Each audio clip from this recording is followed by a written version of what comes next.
doctora Isabel Pinzemín. Ella es la presidenta de la Asociación Argentina de Medicina y Cuidados Paliativos. Este webinario está organizado por la asociación con el apoyo del Laboratorio Casasco, así que estamos desde la asociación muy agradecidos por esta oportunidad. Y bueno, Isabel, te presento, empezamos. Bueno, buenas tardes a todos.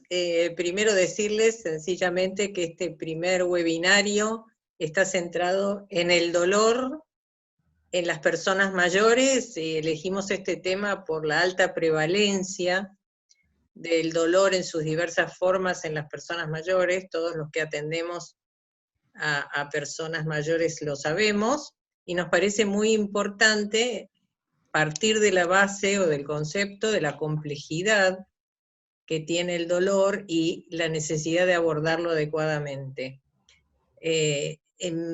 La doctora María Laura Daoud, la voy a presentar ahora, es médica especialista en clínica médica, con posgrados en medicina del dolor, es magíster en cuidados paliativos, es docente además, y le gusta ser docente, en diversas instancias, en la diplomatura en cuidados paliativos de la Universidad Favaloro, en la maestría de medicina y cuidados paliativos que hace Pallium con la Universidad del Salvador. Fue miembro del Centro Integral del Dolor en el Instituto Flenny, y ahí es una de las cofundadoras de los cuidados paliativos en el Instituto Flenny, ¿no? Con lo que este instituto tiene de importancia en relación con la temática que abordamos hoy.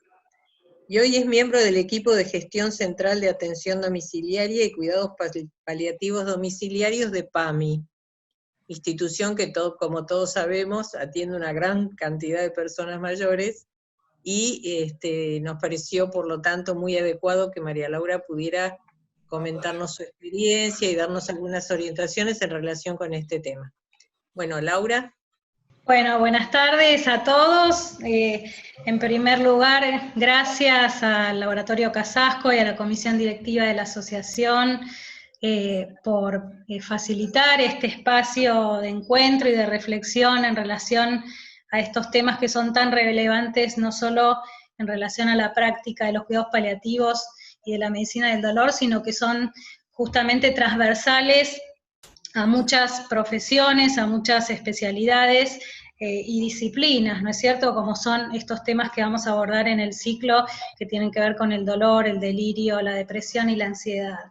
Y agradecer también la oportunidad de ser, digamos, la que abre este ciclo, con lo que la responsabilidad que conlleva y con las dificultades técnicas por las que además pido disculpas de este primer encuentro, y agradecer, por supuesto, la presencia de todos ustedes en este encuentro.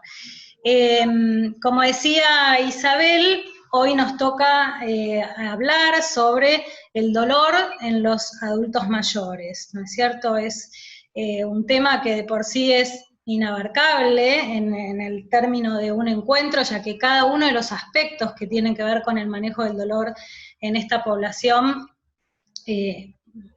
digamos, es un capítulo en sí mismo, por lo cual yo les propongo, y mi intención es simplemente, digamos, enfocarme y resaltar algunas consideraciones que son particularmente distintivas en esta población a la hora del abordaje del dolor. Entonces vamos a empezar con la presentación. Acá yo le pedí a Roxana, la estás compartiendo. Bueno, justamente hablar de las consideraciones distintivas para el abordaje del dolor persistente en el adulto mayor. Si bien muchas de las cuestiones que vamos a abordar son aplicables al dolor agudo, fundamentalmente vamos a hablar del dolor crónico en esta población.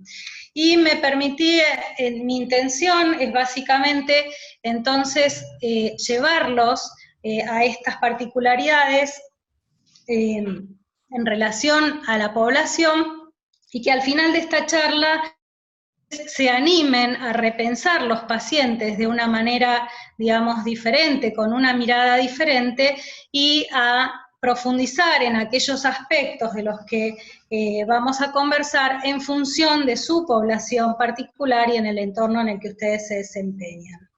Entonces, para comenzar la próxima, vamos a compartir nuestra hoja de ruta, la próxima, comenzando por definir cuál es la magnitud del problema que nos toca abordar, es decir, cuál es la dimensión. La próxima, cuál es la relación entre el dolor y los adultos mayores. Los que tuvieron la oportunidad de escuchar a la doctora Ruth Kiman hablar del dolor en pediatría, usa una frase que para mí es fundamental: los niños no son adultos chiquitos y por lo tanto no podemos extrapolar el abordaje del dolor en los adultos para los niños pequeños. ¿Qué ocurre con los adultos mayores? La experiencia que nosotros tenemos en el abordaje del dolor en los adultos jóvenes nos permite a nosotros extrapolar o generalizar estas estrategias y tratamientos para la población del adulto mayor. Y algunos me dirán, bueno, dependerá del adulto mayor, por supuesto, y habrá cosas que son comunes y cosas que no lo son. ¿Qué es distinto? Y de esto se trata lo que vamos a conversar. Sí, la próxima. Y vamos a tratar de puntualizar justamente cuáles son esas consideraciones particulares en relación a la evaluación del dolor, y la próxima, en relación al abordaje terapéutico. Disculpen que tengo que pedir, digamos, que vaya avanzando, pero no pude compartir mi presentación. Sí, la próxima. Entonces, para empezar a hablar de lo que es la magnitud del problema, no podemos dejar de mencionar este fenómeno del envejecimiento poblacional. ¿Sí? Gracias a los avances continuos científicos y tecnológicos en términos de salud, hemos logrado una disminución de la mortalidad y un aumento de la expectativa de vida. Y este aumento o prolongación de la vida, junto con la reducción de la tasa de natalidad, ha dado como resultado este fenómeno de envejecimiento poblacional. Y este gráfico muestra cómo, de algún modo, en los años 80, la población mayor de 60 años alcanzaba apenas el 5%, y cómo este crecimiento continuo, y diría exponencial, nos anticipa que para las próximas décadas, 1 de cada 5 personas va a ser un adulto mayor, ¿sí? Entre ellos nosotros, por supuesto. La próxima. Y este fenómeno demográfico se acompaña y refleja un cambio en el perfil epidemiológico de las enfermedades, ¿sí? de una morbimortalidad por enfermedades agudas a una morbimortalidad por enfermedades crónicas no transmisibles. Es decir, estas enfermedades caracterizadas, digamos, por una evolución crónica con múltiples recurrencias que van impactando en la funcionalidad y en la vida del paciente, limitándolo en cuanto a su desempeño en las actividades de la vida diaria, ¿sí? Es decir, afectando su calidad de vida. La próxima. En este cuadro podemos ver cómo a medida que la edad avanza, estamos más propensos a sufrir 1, 2 o más enfermedades concomitantes, ¿sí? Que van sumando carga de enfermedad y comorbilidad y limitación en el desarrollo de la vida habitual. Y lo que agrava, digamos, este aspecto es que si las enfermedades se presentaron en la Edad Media, cuando llegan a los 80, 85, 90 o 100 años, como nos toca ver en la actualidad, estas enfermedades alcanzan estadios avanzados con necesidades, digamos, muy particulares y diferentes a los que estábamos acostumbrados anteriormente. La próxima. Sin embargo, tenemos que decir que envejecimiento no es sinónimo de enfermedad. Envejecer digamos, implica cambios fisiológicos, ¿sí? Con la pérdida, de algún modo, de capacidades y de funciones, o con la disminución de capacidades y funciones progresivas. Sin embargo, la edad cronológica no siempre se corresponde sincrónicamente con estos cambios fisiológicos. Dicho de otro modo, la edad no es un indicador de por sí de la salud o de la enfermedad de los individuos. Y tampoco podemos decir, la próxima, que la enfermedad sea sinónimo de dolor, respondiendo un poco a la pregunta. No sé si me escuchan. Te escuchamos perfecto, Mariana. Ay, perdónenme, se me frenó la imagen.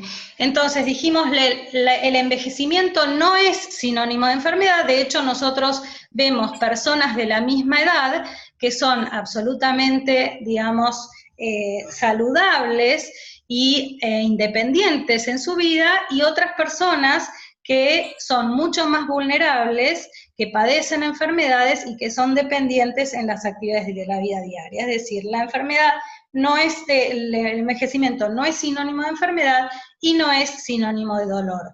Sin embargo, la edad sí los coloca en un grupo de mayor prevalencia de enfermedades y de mayor vulnerabilidad a la morbilidad, a la fragilidad, ¿sí? A la dependencia, a la discapacidad y a la muerte. Y esto no es menor. La próxima, por favor. La alta carga de enfermedad en esta población es generadora de un alto índice de sufrimiento. Y el sufrimiento, sí, por favor, avanza. Y el sufrimiento en gran parte responde al dolor no controlado. Como característica, y esta es una de las primeras consideraciones que vamos a hacer, como característica, el dolor está absolutamente vinculado con algunos eventos asociados al envejecimiento, como son los síndromes geriátricos, particularmente con la fragilidad, con una relación bidireccional, en donde el dolor puede empeorar, por favor, avanzar, en donde el dolor puede empeorar los síndromes geriátricos, la fragilidad y los síndromes geriátricos, como pueden ser las caídas, el deterioro cognitivo también, y un paciente frágil es mucho más vulnerable a padecer dolor. La siguiente. Y aquí entonces quiero señalar la primera consideración que distingue al dolor en adulto mayor. El dolor persistente en esta población afecta tempranamente la funcionalidad, la participación y la calidad de vida de los pacientes, con un impacto que no es solo a nivel individual, sino también a nivel de la familia y a nivel de la comunidad, y fundamentalmente del sistema sanitario, generando además un enorme gasto en salud y convirtiéndolo por todos estos aspectos, las próximas, por favor, anda avanzando, por todos estos aspectos en una prioridad, ¿sí?, para el sistema de salud y para las políticas de salud, pero fundamentalmente para los profesionales que atendemos a este tipo de pacientes.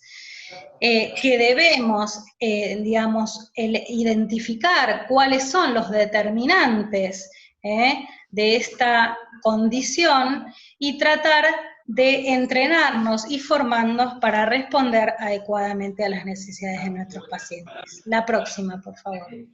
Estos son algunas de las condiciones que con más frecuencia generan dolor en el adulto mayor. Si bien yo no voy a profundizar en cada uno de los síndromes dolorosos ni en tratamientos específicos, sí quiero que presten atención que gran parte de las condiciones dolorosas derivan de procesos mecánicos degenerativos, de la osteoartritis, las complicaciones de la osteoporosis, aplastamientos vertebrales, fracturas, por supuesto el cáncer, y algunas neuralgias o neuropatías que son particularmente frecuentes en el adulto mayor, como puede ser la neuralgia del trigémino, la neuropatía diabética dolorosa o la neuralgia posherpética. Como vemos, estas condiciones son generadoras de dolor, sea por el propio proceso patológico o bien por los tratamientos que nosotros introducimos. La próxima, por favor. Tanto cuando hablamos de dolor en otras poblaciones, como particularmente en adulto mayor, es muy difícil hablar de una prevalencia certera. En primer lugar, porque depende del lugar donde se ha hecho el estudio, porque depende de las poblaciones estudiadas, de la patología, del tipo de dolor considerado, pero en general podemos decir que el dolor tiene una prevalencia de entre el 30 y el 50%. La próxima, por favor, anda avanzando. De entre el 30 y el 60% de la población, en la población general, en los adultos mayores que están insertos en la comunidad, como les decía, hasta un 60% en la comunidad, y esa prevalencia se eleva mucho más en los ancianos institucionalizados y cuando hablamos de dolor por cáncer. Sin embargo, aunque ya estas cifras son cifras impactantes, lo que más me interesa es focalizar en la realidad de que toda la bibliografía coincide en que menos del 50% de los pacientes que sufren dolor son diagnosticados oportuna y adecuadamente. Este es el recuadro, digamos, en rojo. Y el próximo, y de esos, solo 1 de cada 3 personas que fueron diagnosticadas con dolor han sido tratados adecuadamente. Entonces, fíjense, una patología, digamos, una condición altamente prevalente, generadora de sufrimiento, que es subdiagnosticada y subtratada. ¿Y por qué, me parece que tenemos que preguntarnos, por qué a pesar de que hoy hay enorme desarrollo de la medicina paliativa, de la medicina del dolor, de la geriatría, reconociendo el dolor, digamos, como quinto signo vital, ¿por qué aún hoy el dolor en el adulto mayor sigue siendo subestimado mucho más que en otras poblaciones? La próxima. Y esto tiene que ver, la próxima, por favor, esto tiene que ver con la complejidad, de esto que hablaba Isabel. El abordaje del dolor en el adulto mayor es sumamente complejo, en muchísimos aspectos que ahora vamos a conversar.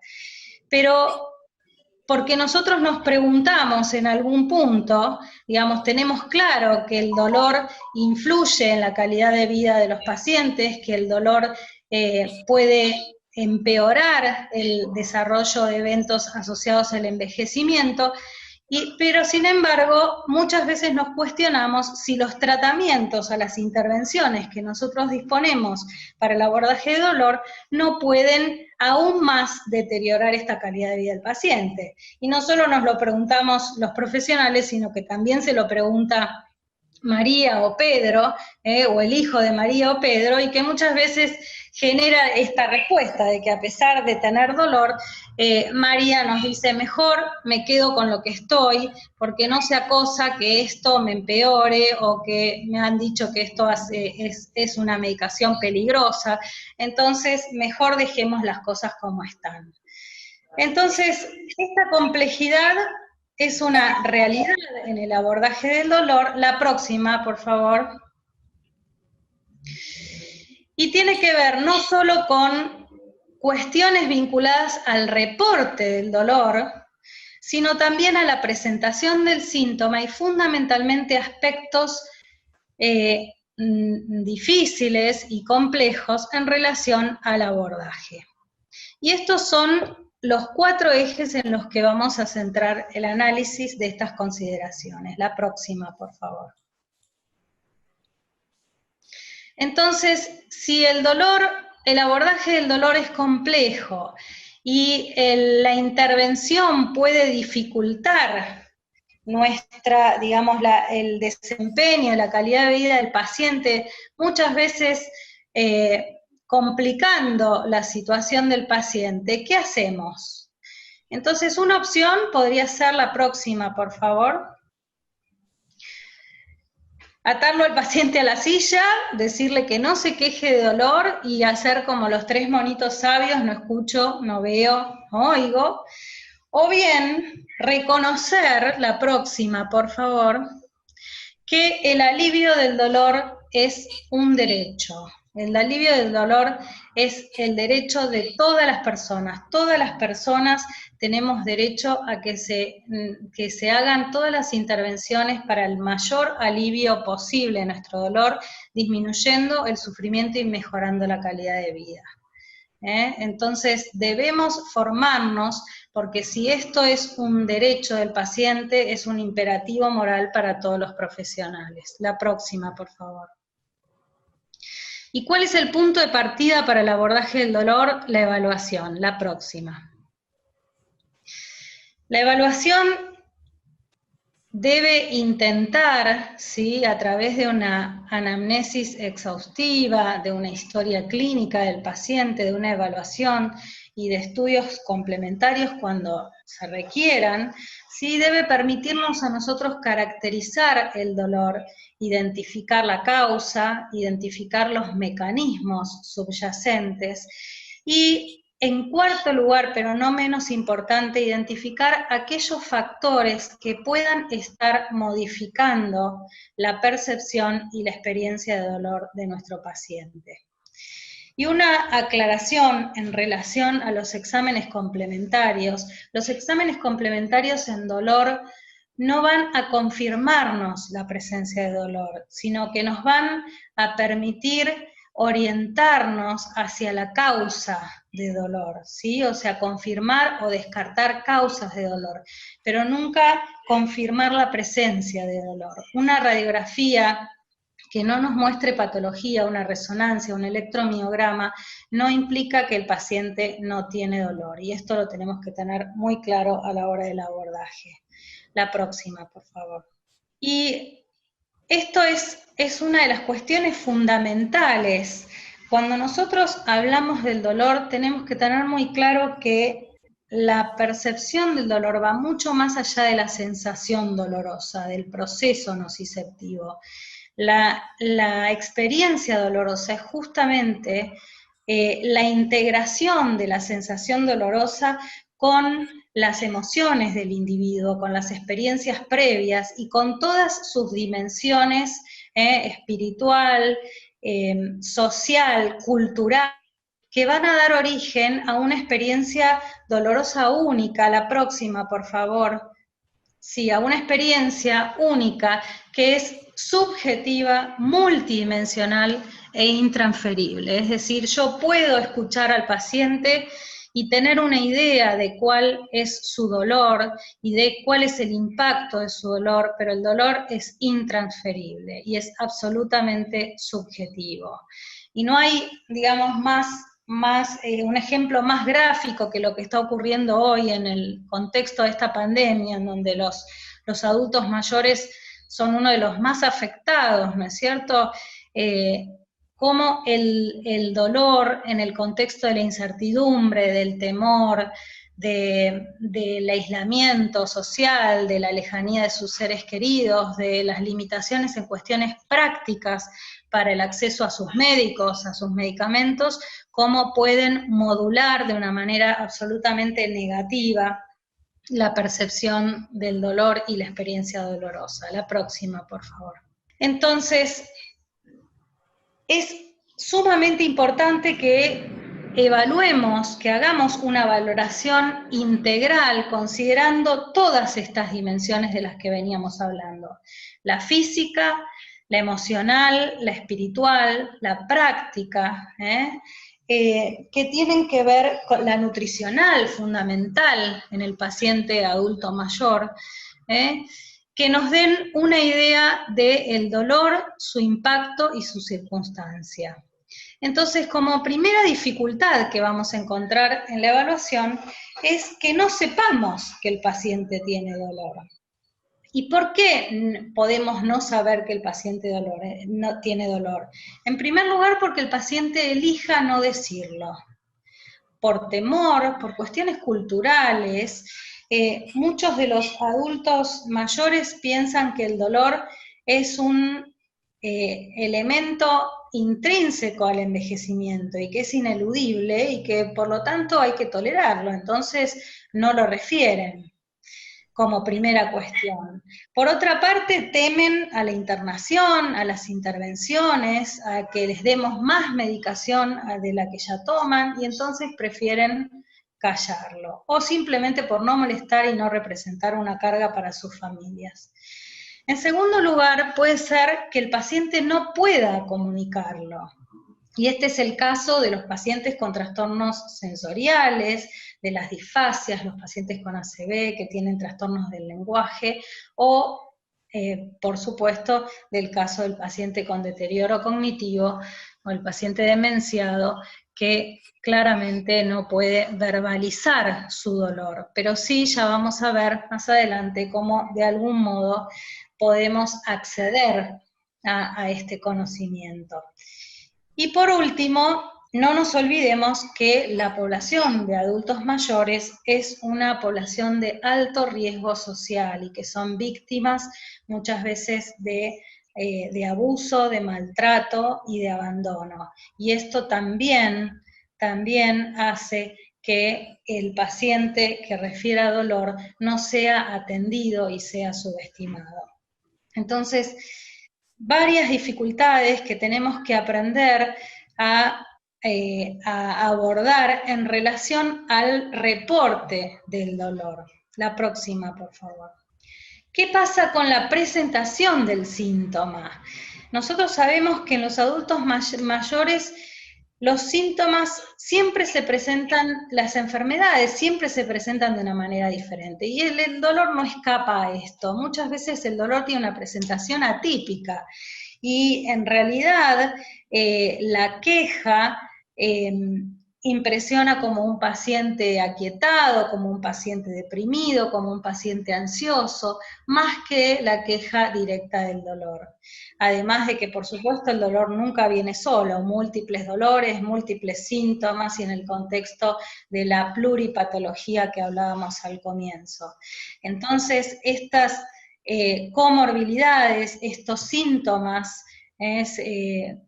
simultáneos pueden solaparse, pueden retroalimentarse. Un paciente con dolor tiene dificultad para dormir, y el insomnio también aumenta la percepción del dolor, lo mismo con la ansiedad o la depresión, y esto, por supuesto, nos confunde y nos dificulta la evaluación. ¿Y qué hacemos con esto? La próxima, por favor. En primer lugar, aprender a escuchar. Tratar de generar un espacio de confianza y de promover la expresión del dolor por parte del adulto mayor. Preguntar cuando esta queja o esta consulta no surge espontáneamente. ¿Usted tiene dolor? ¿Tiene alguna molestia? Indagar sobre la presencia de dolor y aprender a escuchar empáticamente. Escuchar también, siempre tengamos en cuenta que el self-report, es decir, el reporte por parte del paciente, es el elemento fundamental, y si estábamos hablando de una experiencia subjetiva e intransferible, es fundamental que intentemos que el paciente sea quien nos cuente sobre su dolor, aún en el deterioro cognitivo.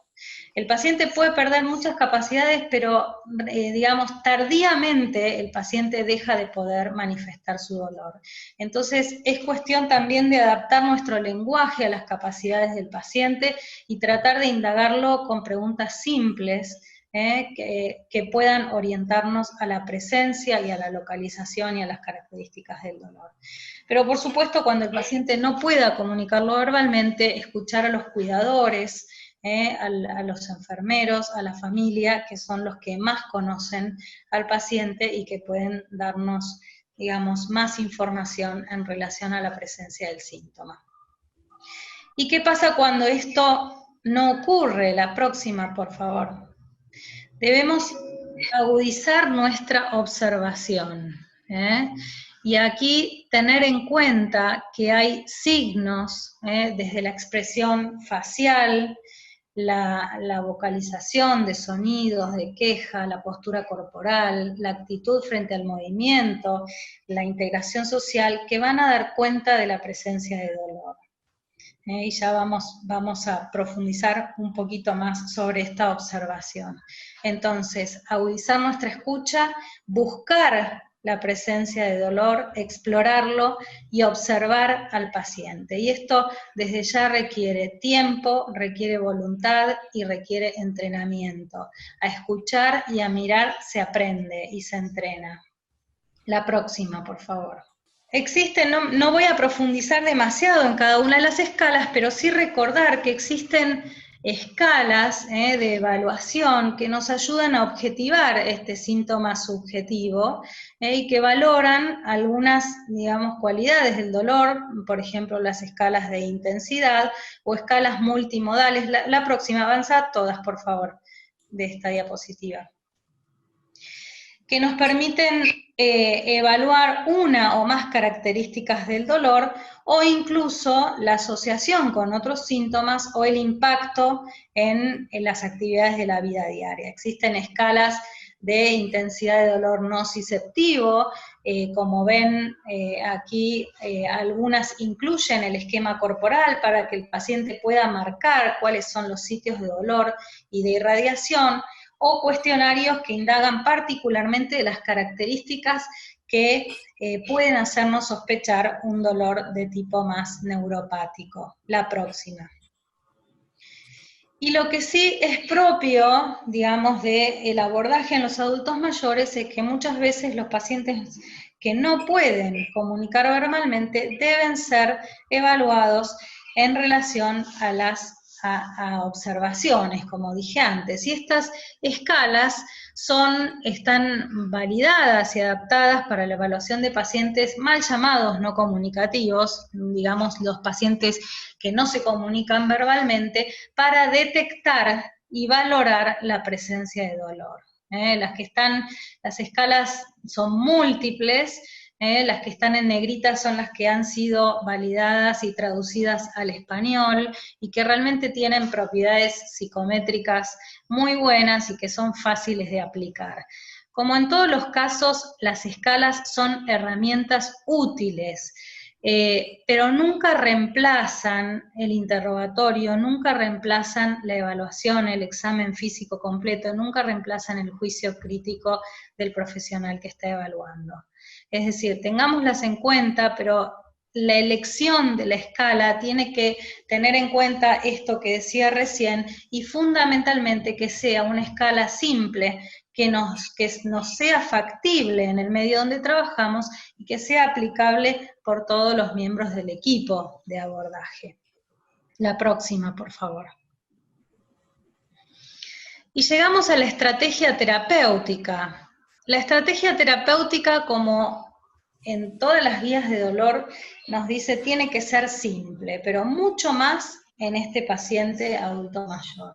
La estrategia tiene que ser simple, tiene que ser clara, tiene que ser fácilmente comprensible y tiene que poder cumplir las indicaciones fácilmente. Y para esto es importante que nosotros expliquemos claramente las indicaciones, las registremos y nos permitamos el tiempo de chequear la comprensión y las inquietudes y las dudas de nuestros pacientes. Fijar objetivos y prioridades.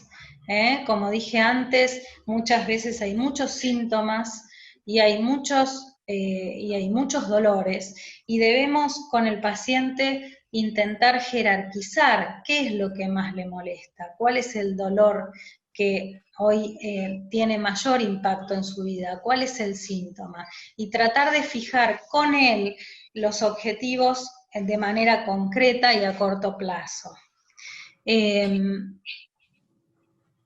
A través de un abordaje farmacológico y no farmacológico, por supuesto, teniendo en cuenta el balance entre la eficacia y la tolerancia. Y esto es solo posible gracias a dos elementos fundamentales. La próxima. El primero es el abordaje interdisciplinario, en donde todas las disciplinas aportan desde su expertise, evalúan al paciente y permiten fijar objetivos comunes, concretos y alcanzables en relación a cada uno de los pacientes. La próxima. Y el segundo elemento es la comunicación. Tengamos en cuenta que explicar a nuestros pacientes, porque muchas veces esto nos resulta más fácil con los adultos jóvenes, y pensamos que el adulto mayor no lo va a comprender, o a veces no pide una explicación, no pregunta, pero la explicación reduce el impacto emocional que tiene el dolor, nos permite consensuar con él un tratamiento, reduce los riesgos y aumenta la adherencia a los tratamientos. Y por supuesto, cuando nosotros podemos explicar lo que está sucediendo y fijar objetivos, digamos, alcanzables, también, la próxima, por favor, conocemos cuáles son las expectativas y los deseos del paciente y las enmarcamos en la dimensión de las expectativas posibles, es decir, cuál es la potencialidad y qué queremos alcanzar y qué podemos alcanzar. Es decir, que esto nos va a permitir redimensionar las expectativas, tanto del paciente como también de la familia y del equipo, por supuesto. La próxima. Entonces podemos decir, y este es un término que lo usamos mucho en relación al abordaje del adulto mayor, la estrategia terapéutica tiene que ser elegida a medida del paciente que tenemos enfrente, y tal cual como lo haría un sastre, una modista, no solo el traje debe ajustarse al cuerpo del paciente, sino al cuerpo del paciente en ese momento particular. Considerando entonces la próxima, cuestiones que tienen que ver, pasa todas las de esta diapositiva, que tienen que ver con su dolor, con el tipo de dolor que tiene, con el mecanismo subyacente, con la experiencia previa que tuvo, qué tratamientos hizo, cuál fue su respuesta, quién es nuestro paciente, qué busca, qué quiere y qué espera del tratamiento, pero fundamentalmente su historia médica, la presencia de antecedentes, de comorbilidades, principalmente en relación a la función renal, la función hepática y otras patologías.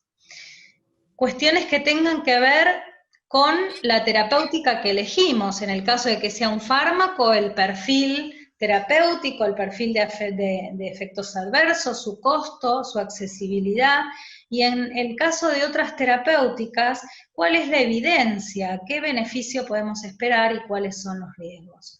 Y finalmente, considerar cuestiones que tienen que ver con la experiencia de los profesionales. Es decir, nosotros debemos elegir terapéuticas en las que tengamos experiencia, pero, digamos, esto implica además una responsabilidad de que si tenemos que responder a las necesidades de los pacientes y sabemos que necesitamos formarnos y entrenarnos en determinada herramienta, tenemos la responsabilidad de hacerlo, de formarnos y de buscar esa experiencia. La próxima. ¿Cuáles son los objetivos básicos del abordaje en dolor? Buscar el confort a través del alivio del dolor, reducir aumentar la funcionalidad, reduciendo la discapacidad, y mejorar la integración y la autonomía de los pacientes. Esto es fundamental en el paciente adulto mayor. La próxima. Y acá llegamos al abordaje farmacológico, punto álgido del abordaje. ¿Y por qué digo punto álgido? Porque si ustedes ven esta foto y nosotros nos imaginamos saliendo del consultorio a llamar a esta paciente, llamamos a Martita y vemos que se acercan dos personas para ayudarla a levantarse de la silla, y Martita con todo su esfuerzo y su cara de dolor se levanta y tarda sus 15 minutos en atravesar la sala de espera hasta el consultorio. Yo claramente sé que Martita tiene dolor, claramente sé que tengo que intervenir esto, pero me pregunto qué herramientas tengo para no empeorar esta fragilidad que es evidente en el caminar y en la presencia de Martita. La próxima, por favor. Entonces, aquí aparecen otros problemas que tienen que ver con el abordaje terapéutico. El adulto mayor tiene una menor ventana terapéutica, es decir, una menor brecha entre las dosis terapéuticas adecuadas y las dosis que nos representan un riesgo de efectos adversos o de toxicidad. Y esto trae como consecuencia de algún modo la dificultad en la adherencia sumado a otras cuestiones prácticas de soledad, de falta de asistencia y de dificultades para acceder a los medicamentos. La próxima, por favor. ¿Y de qué depende esta reducción de la ventana terapéutica? En primer lugar, de cambios fisiológicos que tienen que ver con el proceso de envejecimiento. Hablamos de cambios fisiológicos aún en el paciente adulto mayor sin enfermedades o sin comorbilidades, que van a afectar todo el proceso desde la absorción, la distribución y la eliminación de las drogas, es decir, que van a modificar la farmacocinética de las drogas y nos van a complejizar el abordaje farmacológico. ¿Qué cuestiones? Avanza, por favor. Cuestiones relacionadas, no, para atrás. Cuestiones relacionadas con la absorción, el enlentecimiento del vaciado gástrico, que puede aumentar la biodisponibilidad de algunas drogas, las alteraciones en la distribución. Los pacientes adultos mayores tienden a reducir la masa muscular, aumentar la proporción de grasa en el cuerpo, con lo cual, digamos, las drogas liposolubles tienen un mayor volumen de distribución y una mayor duración de acción, y por otro lado una disminución del volumen de agua corporal, con lo cual nos lleva a una mayor concentración de las drogas hidrosolubles, que si lo sumamos a la posible hipoalbuminemia, aquellas drogas que tengan una alta unión a proteínas van a tener una mayor concentración y por lo tanto mayor riesgo de eventos adversos y de toxicidad. Y finalmente, en lo que concierne, la próxima, en lo que concierne a la eliminación, la reducción o la alteración en los procesos oxidativos del hígado y la disminución en el filtrado glomerular van a llevar probablemente al mayor riesgo de acumulación de metabolitos activos en el caso de deterioro hepático y la disminución de su excreción a nivel renal. La próxima, por favor. Es decir, que los cambios fisiológicos farmacocinéticos en el adulto mayor son una consideración fundamental a tener en cuenta en la elección del abordaje terapéutico, que sumado a modificaciones fisiológicas también el procesamiento del dolor, a la polifarmacia, que es un problema absolutamente, digamos, cantado en esta población, y la comorbilidad nos lleva a la próxima a una alteración en la sensibilidad y la eficacia terapéutica y a mayor riesgo de toxicidad y de efectos adversos. La próxima, por favor. ¿Y cuál es la respuesta? En la respuesta surge otra pregunta: ¿cuál es la evidencia en relación a la efectividad y a la seguridad del uso de fármacos? Y la realidad es que la evidencia es escasa. Los estudios en relación al abordaje farmacológico de los pacientes incluyen poca población mayor de 65 años, con enormes limitaciones en relación digamos, a cuestiones de patología, es decir, incluyen adultos sanos y por supuesto no están representados los adultos que vemos, los adultos mayores que vemos en el consultorio, con 2, 3, 4 patologías crónicas, una fragilidad clara. 2 palabras sobre los analgésicos no opioides. Yo les voy a mostrar simplemente, y en esto creo que cada uno después tendrá que profundizar en las guías existentes y en la experiencia que tienen con estos fármacos y el acceso en su medio de trabajo, pero fundamentalmente voy a mencionar algunas cuestiones que me parecen importantes. En relación a los analgésicos no opioides, el paracetamol es el analgésico de primera línea. Tiene buena respuesta en dolores leves y moderados musculares, osteoarticulares, y además tendría un efecto central que potenciaría el efecto de los opioides en el dolor moderado a severo. Es decir, el paracetamol sigue siendo la primera línea de analgésico para este tipo de dolor. Por supuesto, digamos que al actuar por inhibición de la COX-3, tiene la ventaja respecto de los antiinflamatorios no esteroides que no afecta la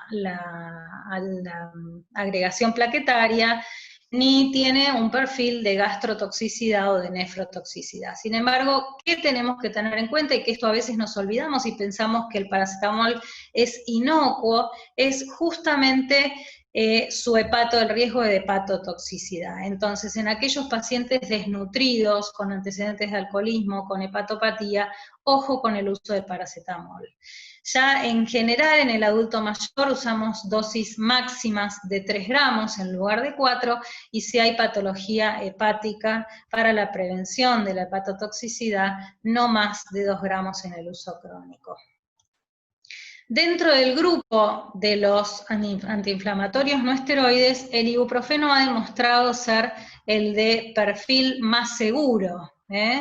También, digamos, las guías recomiendan la reducción de la dosis y se desaconseja su uso crónico o por tiempos prolongados. Es decir, que podemos, en algunos casos, particularmente cuando hay un componente de inflamación en el dolor del paciente, sea un dolor crónico o sean reagudizaciones dentro de su dolor, poder utilizar dosis bajas de antiinflamatorios no esteroides con los recaudos del descenso de la dosis y por el menor tiempo posible.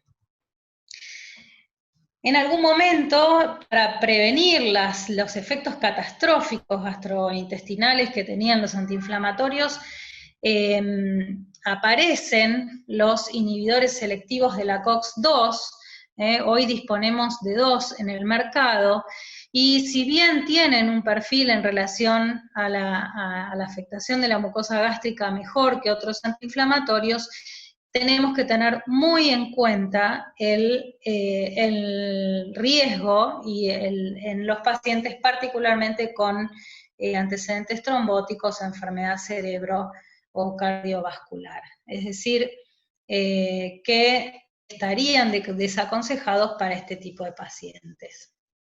Y por supuesto, al igual que el resto de los antiinflamatorios, mantenerlos el menor tiempo posible y a la menor dosis posible. ¿Qué podemos decir de los analgésicos opioides? Es importante saber que las recomendaciones, con un nivel alto de fortaleza, digamos, de la recomendación, dicen, todo paciente con dolor moderado o severo, con deterioro de la funcionalidad y calidad de vida por el dolor, debe ser considerado para el tratamiento con opioides. Entonces, así como está Martita con toda su fragilidad y su humanidad y su polifarmacia y sus dificultades, nosotros debemos evaluar si la introducción de un opioide en su tratamiento puede aliviarle el dolor y mejorar el impacto que éste tiene en su vida diaria. ¿Cuáles son los más frecuentemente recomendados? Bueno, en principio, dentro de los opioides débiles, el tramadol, que tiene un perfil, digamos, no solo a nivel, actúa a nivel de los receptores mu, sino que tiene un efecto a nivel de la recaptación de serotonina, que le da un efecto adicional también en el dolor con algún componente neuropático, la morfina desde ya, la metadona, que sería un opioide no de primera línea, salvo en algunos casos particulares, y la buprenorfina y el fentanilo en el caso, estos tres últimos, del paciente con mayor deterioro en la función renal. Finalmente, ¿qué podemos decir de los adyuvantes? Recordar que los adyuvantes se dividen en grupo coanalgésico y en aquellos adyuvantes que disminuyen el impacto de los efectos adversos y mejoran la tolerancia con un efecto ahorrador de opioides. Los adyuvantes coanalgésicos constituyen, digamos, los fármacos de primera línea en el dolor neuropático, y nosotros dijimos que había varios dolores neurálgicos y neuropáticos propios del anciano, la duloxetina, la venlafaxina, la pregabalina, el gabapentin serían drogas de primera línea para el uso en la neuropatía diabética dolorosa y en la neuralgia posherpética, con todas las consideraciones que debemos hacer. Y la carbamazepina sigue siendo el fármaco de primera elección, con todos sus riesgos que vamos a mencionar algunos, en la neuralgia del trigémino. Tengamos en cuenta que si nosotros vemos las guías, en general habla de una contraindicación relativa de todos estos fármacos, de los antidepresivos tricíclicos principalmente, por su efecto, digamos, por su acción no solo como inhibidores de la recaptación de serotonina y noradrenalina, sino por sus efectos a nivel alfa-adrenérgicos y antimuscarínicos, que son responsables de la mayoría de los efectos adversos que empeoran los síndromes geriátricos, ¿no es cierto? La hipotensión ortostática, el deterioro cognitivo, la constipación. Sin embargo, digamos, muchas veces los utilizamos eligiendo, titulando dosis mucho más bajas con buenos resultados y con bastante buena tolerancia. La duloxetina y la venlafaxina, atención con la hipertensión, atención con la hipotensión ortostática, aunque menos, digamos, con menos riesgo que los tricíclicos, la constipación, y si bien los inhibidores selectivos de la recaptación de serotonina parecerían ser fármacos más seguros, la evidencia en el manejo del dolor es un poco menor. Gabapentina, pregabalina, fármacos de elección, pueden ser utilizados en insuficiencia renal, y la carbamazepina, ojo, titulaciones muy progresivas, en general por manejo por especialistas, con el control de los efectos adversos a nivel hematológico, a nivel de electrolitos, fundamentalmente de la hiponatremia, y otros que tenemos que tener en cuenta a la hora de indicarlos. Y nuevamente, en relación a los adyuvantes, para reducir los efectos adversos, atención especial a estos efectos particulares en el adulto mayor. Y para ir terminando, hablamos de un abordaje multimodal, farmacológico y no farmacológico. Tener en cuenta que las terapias físicas, el ejercicio, las intervenciones psicosociales y otros abordajes no farmacológicos tienen evidencia clara en el alivio del dolor. No solo en el alivio del dolor, sino también en el alivio de otros síntomas asociados, y le permiten al paciente además mejorar la funcionalidad aún cuando el dolor no desaparezca, mejorar el equilibrio y por lo tanto su desempeño en las actividades de la vida diaria y su autonomía, y le permite socializar y tener una sensación de mayor control en relación a su dolor y a su vida. Entonces, no nos olvidemos e indiquemos el abordaje no farmacológico como pata fundamental en el abordaje del dolor en los pacientes mayores. Y para ir cerrando, recordemos entonces que el dolor es un generador de sufrimiento y discapacidad en el adulto mayor, su alivio constituye un derecho y es nuestro deber entrenarnos para un abordaje adecuado. La complejidad es una característica, pero disponemos de herramientas para hacer una evaluación integral, un abordaje multimodal, interdisciplinario e individualizado que logre una respuesta adecuada del dolor. Y para cerrar, creo que el abordaje del dolor en los adultos mayores es como una cocina de autor, ¿no es cierto? En donde todo el equipo de cocina con protagonismo, digamos, según las necesidades del paciente, va a ir combinando las herramientas y los ingredientes de una manera creativa y exquisita y cuidadosa, sin desconocer las recomendaciones universales, para lograr el mejor plato a la medida de nuestro paciente, no solo para lograr el alivio del dolor, sino fundamentalmente para mantener la sonrisa de nuestros pacientes. Muchas gracias. Bueno, muchas gracias, Laura. Acá nos quedan unos minutitos, poquitos, pero tenemos algunas preguntas, vamos a ver si podemos hacerte algunas. Lamento enormemente todas las dificultades técnicas, porque esto nos demoró no solo en el tiempo para poder compartir experiencias, sino que complicó un poquito la exposición al tener que ir marcando paso por paso, así que les pido disculpas por todas esas dificultades. Pero bueno, aprovechemos para intercambiar algunas experiencias y ver si puedo responder alguna pregunta. Sí, mira, lo bueno es que tenemos gente de todo el país, eso es una cosa muy, muy linda, porque nos están llegando preguntas un poco de todas partes. Ajá. Y desde Salta nos preguntan si ¿recomendarías alguna escala en pacientes que no se comunican, escala de evaluación del dolor?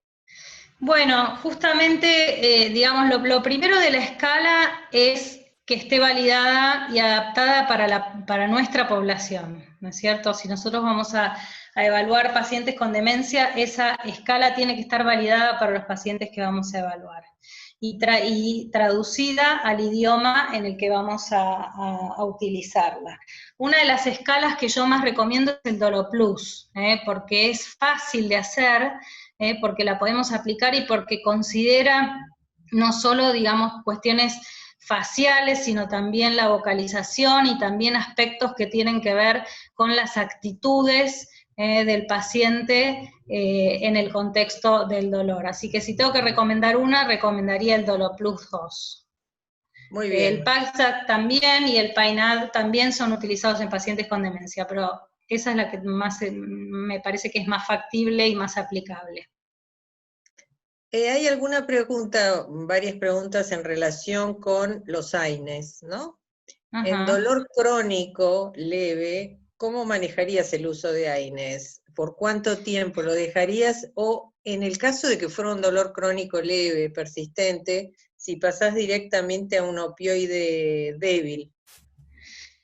Siempre tenemos que ver, por supuesto tenemos que ver las características del paciente y las características del dolor.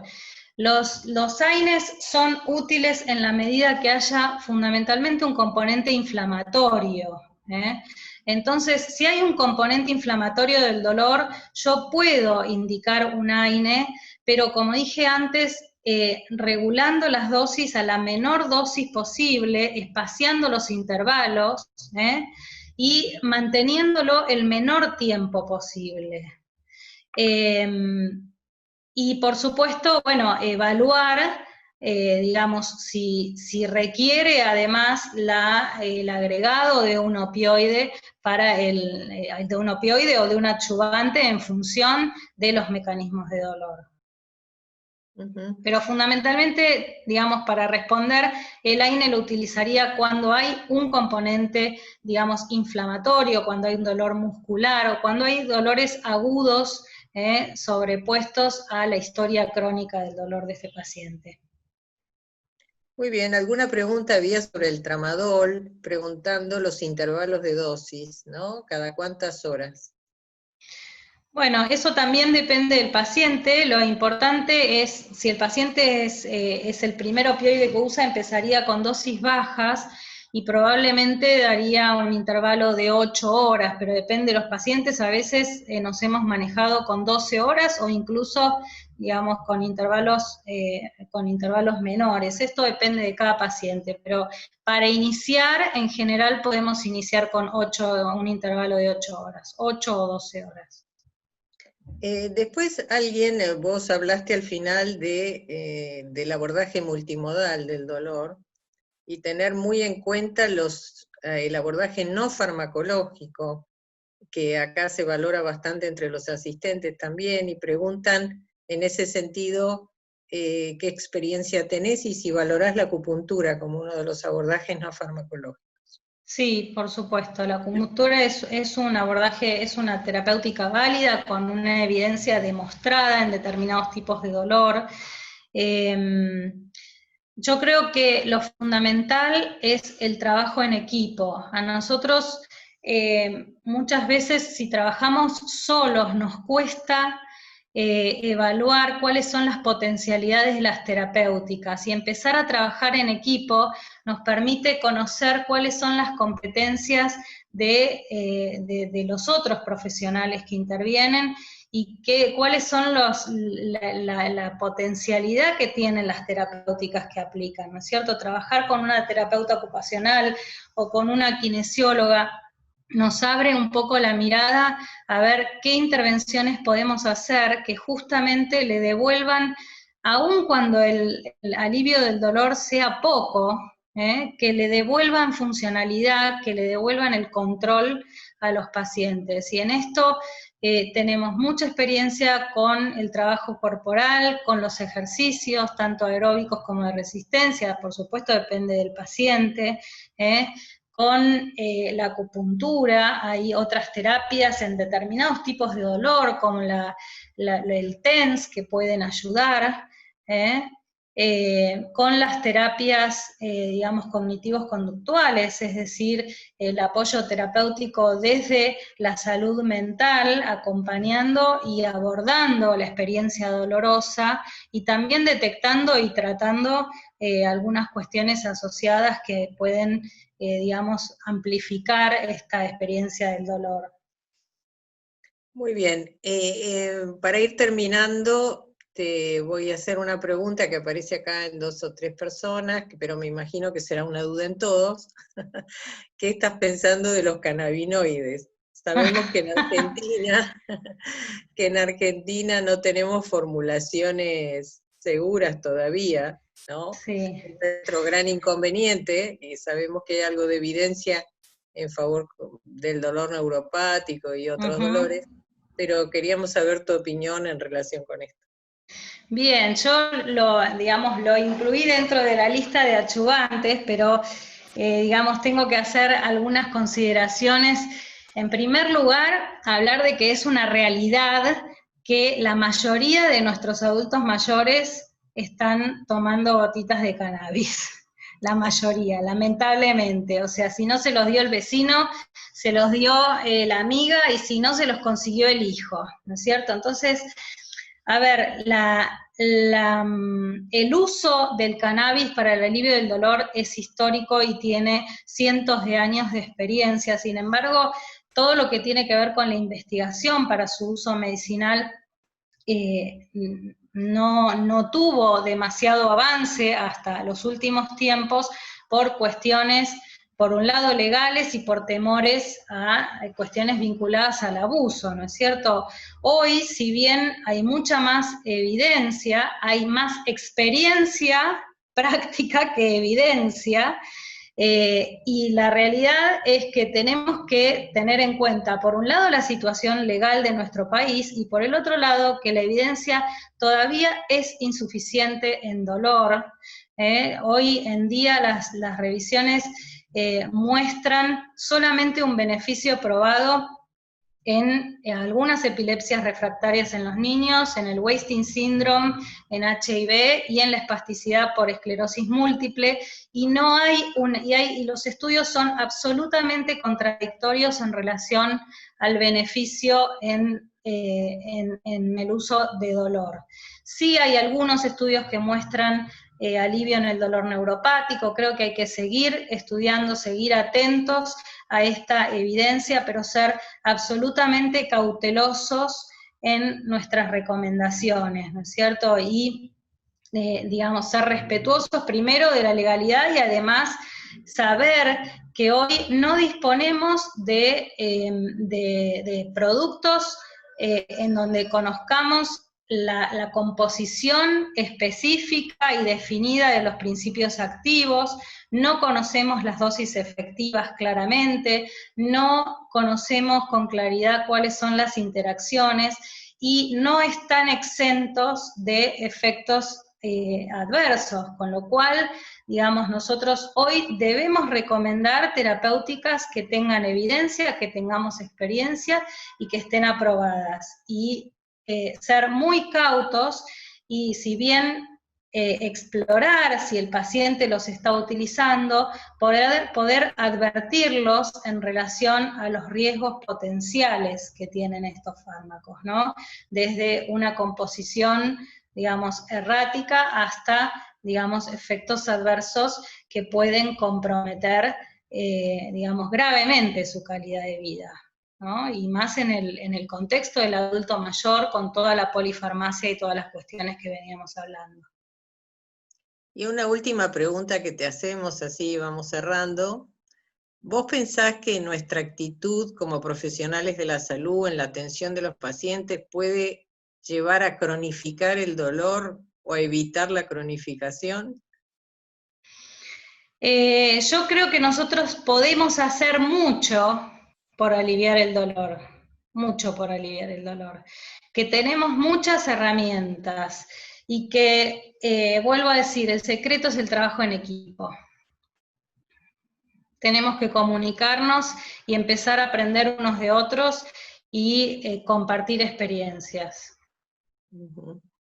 De acuerdo. Bueno, te agradecemos muchísimo a todos los que se conectaron, y bueno, esperemos, como puso recién la doctora Minatel, ustedes van a recibir unos links después para tener estas clases y seguir profundizando y poder tener los datos así más concretos, y les agradecemos a todos y los esperamos el próximo jueves. Bueno, muchas gracias y esperemos que también tengamos otros encuentros presenciales en el futuro. Tal cual. Muchas gracias, Bueno, Lauri. a todos. No, Gracias. al contrario, gracias a todos. Gracias a todos y nos vemos el jueves que viene.